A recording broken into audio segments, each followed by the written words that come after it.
بسم اللہ الرحمن الرحیم۔ السلام علیکم ورحمۃ اللہ وبرکاتہ۔ الحمد للہ وکفی وسلام علی عبادہ الذین اصطفی، اما بعد۔ حاضرین و ناظرین، یہ درس نمبر 1865 ہے اور آج سورۃ الشورى کی 3 آیتوں کی تلاوت اور تشریح کی جائے گی۔ آیت نمبر 17، 18 اور 19، 17، 18 and 19۔ چلیے سب سے پہلے ہم ان 3 آیتوں کی تلاوت کرتے ہیں، لفظی ترجمے اور ترجمے کے بعد تشریح کرتے ہیں۔ اعوذ باللہ من الشیطان الرجیم، بسم اللہ الرحمن الرحیم۔ اللہ الذی انزل الکتاب بالحق والمیزان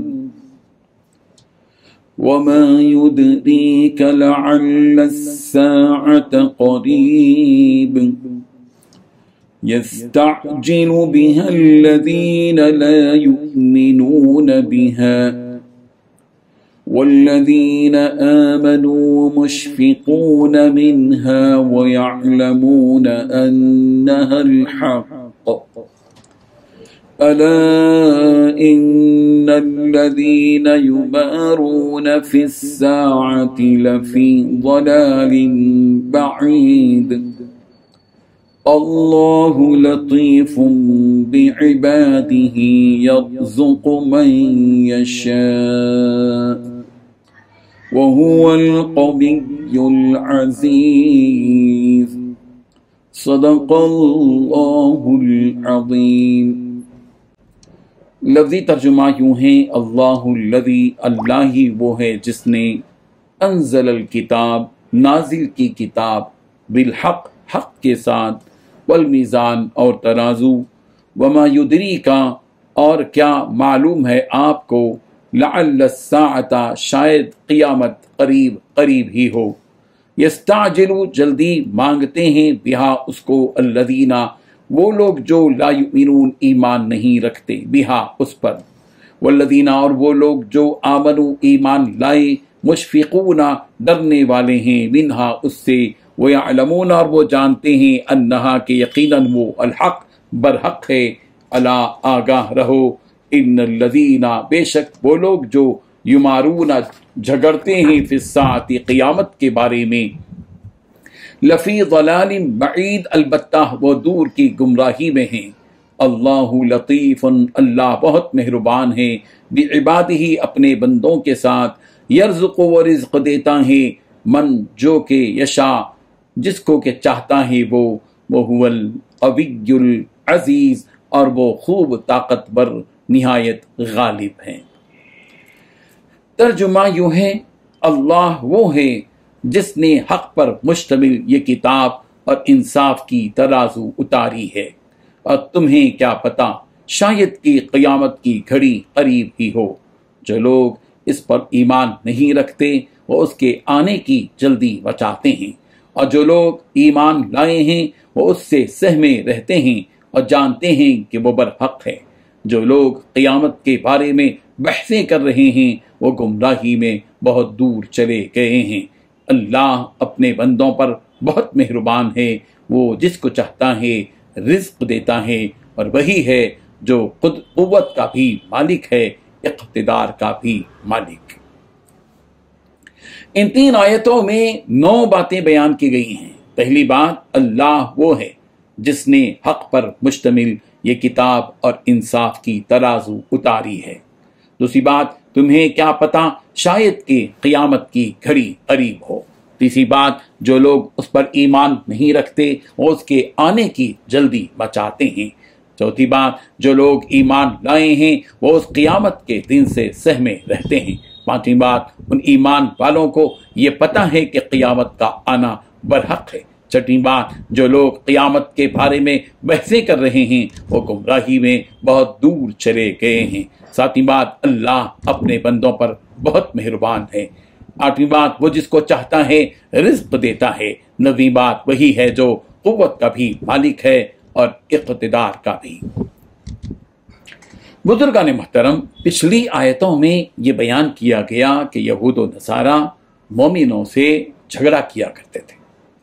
चुनांचे हजरत क़तादा रज़ी अल्लाह अन्हु ने फरमाया कि यहूद व नसारा मोमिनों से ये कहकर झगड़ा किया करते थे कि हमारे नबी तुम्हारे नबी से पहले आए और हमारी किताब तुम्हारी किताब से पहले आई है, यानी तौरात और इंजील।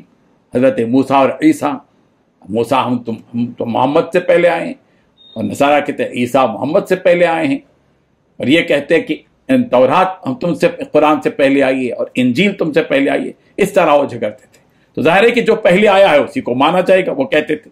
और ये भी कहा गया कि यहूद मुसलमानों से कहते थे कि क्या तुम ये नहीं कहते कि जिस चीज पर सबका इत्तेफाक हो उसको अपनाना ज्यादा बेहतर है बमुकाबिल उसके जिसमें इख्तिलाफ हो। तो फिर सुन लो कि हज़रत मूसा अलैहिस्सलाम की नबूवत में कोई इख्तिलाफ नहीं है, जबकि हज़रत मोहम्मद मुस्तफ़ा सल्लल्लाहु अलैहि वसल्लम की नबूवत में इख्तिलाफ है। तो कायदे के लिहाज से हज़रत मूसा की नबूवत को माना जाएगा, ना कि हज़रत मोहम्मद मुस्तफ़ा सल्लल्लाहु अलैहि वसल्लम की। अल्लाह तबारक व तआला ने उनकी इस हुज्जत को बातिल करार दिया।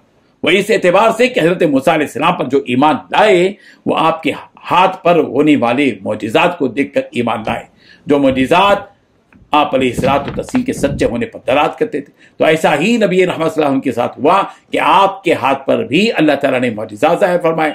तो जब मोजिज़ात की वजह से मूसा अलैहिस्सलाम पर ईमान लाया गया, तो फिर नबी रहमत सल्लल्लाहु अलैहि वसल्लम पर उनके मोजिज़ात की वजह से क्यों ईमान न लाया जाए। तो मोजिज़ात अहम होते हैं, ये दलील होती है, ये रोशनी होती है, एक सनद होती है और एक हुज्जत होती है जिसकी बुनियाद पर लोग ईमान लाते हैं।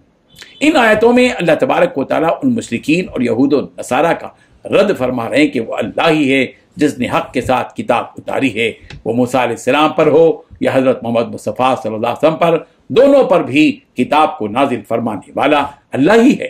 तो जब दोनों के पास किताब भेजने वाला अल्लाह ही है, तो फिर तुम्हें कौन सी बात हज़रत मोहम्मद मुस्तफ़ा सल्लल्लाहु अलैहि वसल्लम पर ईमान लाने से रोक रही है। और दोनों किताबें भी सच्चाई पर मबनी हैं कि हर आसमान से भेजी हुई किताब इंसाफ और दुरुस्त बात और हक बात होती है, और हक बयानी से काम आसमानी किताबों में लिया जाता है।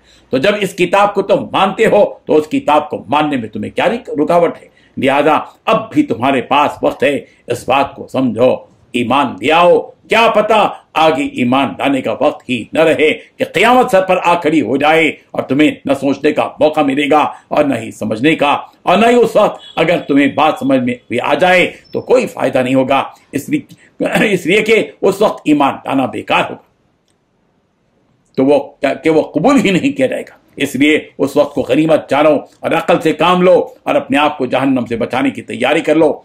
जब उन काफिरों के सामने कहा जाता है कि ईमान लाने में जल्दी करो, वहां जब क़यामत आएगी तो तुम्हारा ईमान लाना बेफायदा होगा और तुम्हें अजाब भी दिया जाएगा, तो ये कुफ्फार बतौर मजाक ये कहते हैं कि अच्छा चलो फिर हम ईमान लाने वाले तो नहीं हैं, अब तुम क़यामत ही ले आओ ताकि हमें भी तो पता चले कि वो क़यामत कैसी होती है। नऊज़ु बिल्लाहि मिन ज़ालिक, अस्तग़फिरुल्लाह। मगर दूसरी तरफ जो ईमान वाले हैं वो इस क़यामत के आने पर पूरा पूरा यकीन रखते हैं और उन्हें ये भी मालूम है कि एक न एक दिन क़यामत आने वाली है, और इसी डर से अपने अपने अमाल को वो संवारने में लग जाते हैं। सूरह मोमिनून की आयत नंबर 60 में कहा गया, वल्लज़ीना युअतूना मा अतौ व क़ुलूबुहुम वजिलतुन अन्नहुम इला रब्बिहिम राजिऊन, कि वो जो अमल भी करते हैं उसके करते वक्त उनके दिल इस बात से सहमे हुए रहते हैं कि उन्हें अपने परवरदिगार के पास जाना है। और जो लोग क़यामत का इनकार करते हैं उनके बारे में अल्लाह ताला फरमा रहे हैं कि उनकी बदआमालियों का नतीजा है कि ये लोग गुमराही में बहुत दूर निकल चुके हैं कि वहां से उनका लौट कर आना ही बहुत मुश्किल है। उनका आखिरी अंजाम बहुत बुरा होने वाला है, मगर वो लोग इससे गफलत में पड़े हुए हैं। अल्लाह ताला फरमा रहे हैं कि जिस अल्लाह की इबादत की तरफ उन कुफार और मुशरिकीन को बुलाया जा रहा है, उस रब के बारे में उन्हें यह जान लेना चाहिए कि वह रब बड़ा मेहरबान है कि वह बंदों के बुरे अमाल पर फौरन ही सजा नहीं देता, बल्कि उन्हें उस पर तौबा करने का मौका देता है और उन्हें सुधरने की मोहलत दी जाती है। अगर वो सुधर जाएं तो उनके पिछले सारे गुनाह माफ भी कर देता है। और एक सिफत उस रब की ये भी है कि वो अपनी रहमत से जिसे चाहे रिज़्क़ देता है। अल्लाह तबारक व तआला हम सबको इन हक़ाइक़ को समझने की तौफ़ीक़ अता फरमाए। आमीन व आखिरु दाअवाना अनिल हम्दुलिल्लाहि रब्बिल आलमीन।